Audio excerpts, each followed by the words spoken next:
আসসালামু আলাইকুম এভরিওয়ান। আপনি কি নরমাল এবং লাইট খাবার খাচ্ছেন?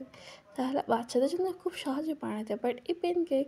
একটা ডিম দিয়ে কিন্তু 10 থেকে 12টা প্যানকেক হয়। এখানে আমি একটা ডিম নিয়েছি এবং হাফ কাপ সুগার নিয়েছি। এখানে যেহেতু আমি কোনো রকম বিটার চার করবো, তাই আমি এখানে জাস্ট সিম্পলি হাত দিয়ে কাঁটা চামচ দিয়ে কিন্তু খুব ভালো করে মিশিয়ে নিয়েছি। এখানে চিনিটা আমরা একবারে ইউজ করবো না, গ্রাজুয়ালি একটার পর একটা ইউজ করবো।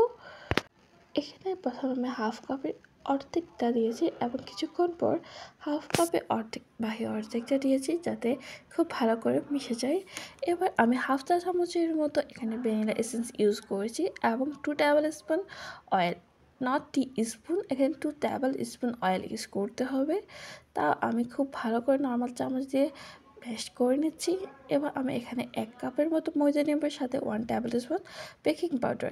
এখানে বেকিং পাউডারটা চেখে দিতে হবে যাতে খুব ভালো একটা স্মুথ পেস্টটা হয়।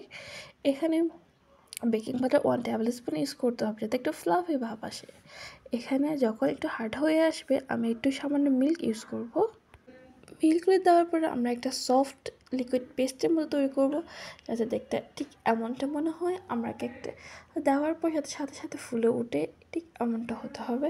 তবে আপনার প্যানকেক যদি এমন জালে জালে উঠে আসে তাহলে বুঝতে হবে আপনার কেক ব্যাটারটা একদম পারফেক্ট হয়েছে। এবং এখানে আমরা কোনো তেল ছাড়া দিব। এখানে আমি জাস্ট সামান্য পানি দিয়ে গ্রিস করে নিয়েছিলাম যাতে নিচে দিয়ে লেগে না যায়। আপনি চাইলে সামান্য তেল বা বাটারও ব্রাশ করতে পারেন, টোটালি আপনার ইচ্ছা। আজকের মতো আল্লাহ হাফেজ।